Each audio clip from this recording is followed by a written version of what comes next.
The war with Iran is raising new questions about simmering international disputes that could force the U.S. to get involved. And we're specifically talking about a potential Chinese invasion of Taiwan. It's a hypothetical situation, but it has long been on the minds of U.S. and other world leaders. In a recent article for the Free Press, Eyck Freymann warns we are, quote, sleepwalking into a Taiwan disaster. He says there is currently no plan for what seems like an increasingly likely scenario. Joining us now is Eyck Freymann. He's also a Hoover Fellow at Stanford University and the author of Defending Taiwan, A Strategy to Prevent War with China.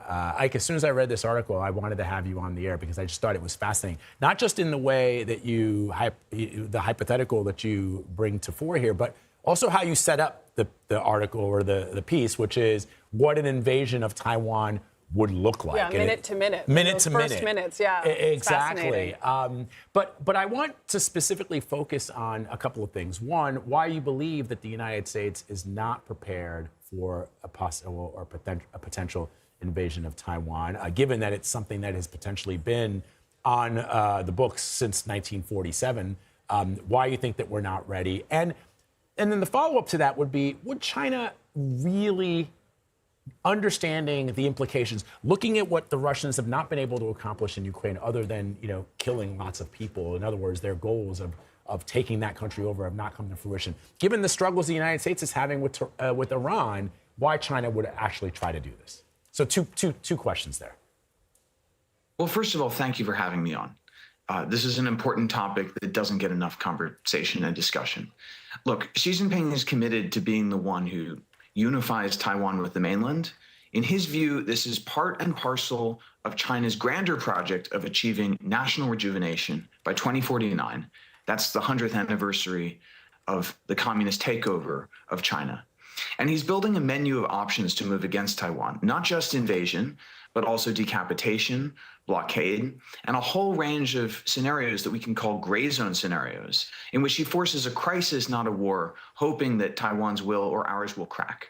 I actually personally think that those gray zone scenarios are more concerning than the invasion scenarios. What we've seen in Iran is that the United States military has some godlike capabilities with our special forces, our cyber, our AI-enabled intelligence.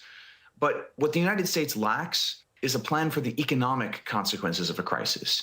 And as we're seeing every day in the Middle East, if you don't have a plan for the economic fallout, are you actually willing to have the crisis at all and go to the brink? And do you believe that with the U.S. so focused on Iran right now, Eyck, that there is an opening for China to act? I actually think that Xi Jinping, looking at Iran, thinks that it's in his interest to wait and to push in the gray zone. He has seen what the U.S. military can do, and even though the U.S. has spent down stockpiles of some precision missiles and other capabilities, I think Xi Jinping doesn't feel ready to fight the United States right now. But what he's learning is that even a 20% disruption of the global oil market can send shockwaves through American politics and potentially push the U.S. president to a negotiating table in the matter of weeks. And if that's the lesson, if China just has much more stomach for economic pain than we do, then he doesn't necessarily have to have a war. He can create a crisis that forces us to the edge and forces us to contemplate what a divorce might mean. So I think the big takeaway from this Iran war is we need to be getting much more serious about what economic contingency planning for a China crisis or a Taiwan crisis would actually involve.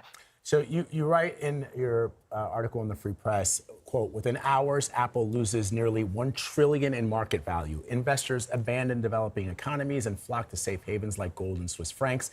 Liquidity in the global banking system begins to evaporate, leaving many firms unable to meet overnight obligations. Meanwhile, speculators stockpile rare earths, pharmaceuticals, and other export from China, anticipating that supplies will soon be cut off. And then you just sort of go on, because Taiwan produces more than 90% of the world's most advanced chips. I mean, we stockpile oil in anticipation of problems in the Middle East.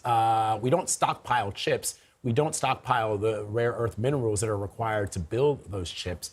We're talking about a fracture, not just of what would devastate Taiwan and perhaps also have potential devastating effects for China, but for the entire planet. That's right. And China is systematically trying to build resilience to this kind of scenario because it knows that we're not. So that will give it more tolerance for risk in a crisis scenario.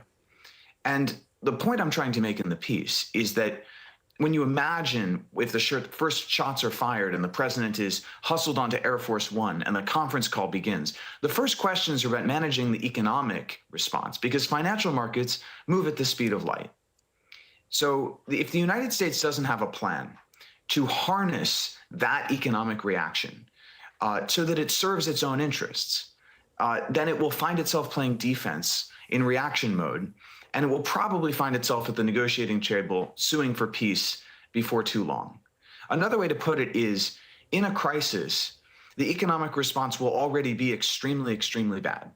And while there's lots of stuff we can do, sanctions and other tools that could make the situation even worse while imposing pain on China, would those options actually be politically available in the event? Maybe, but maybe not. And if they're not, then we need an affirmative contingency plan for how we try to prevent the crisis from getting worse while hustling to break our critical dependencies on China so China can't use economic blackmail against us. I mean, they certainly have the economic levers to pull. What is the alternative scenario for China? I mean, they've been committed to this idea that Taiwan is part of their country. I mean, they always use the term one country, two systems, 一国两制, when talking about Macau, when talking about Hong Kong, when talking about Taiwan, that we're all one country, even though we may have two different systems. How does China, will China ever walk away from that? It just seems like they won't. And to just piggyback off Adriana's question, because it's an excellent one, is are there not opportunities? I've met people who are Taiwanese who are sympathetic to China and who perhaps may differ in their political thinking than what is the current mainstream in Taiwan. Could they not attempt, could there not be a scenario where the Chinese use their influence to bring about political change that aligns them closer to Beijing than perhaps the United States? I think that's exactly right. China would prefer to take the prize for free, not only because it avoids the costs and the risks and the messiness of a war, but because that's how China gets Taiwan's semiconductor manufacturing base intact and seizes the commanding heights of AI. The United States has a longstanding principled policy. We don't take a position on Taiwan's status. This is up for Taiwan and China to decide by themselves. But our principled position is we don't want this to be settled by force or by coercion.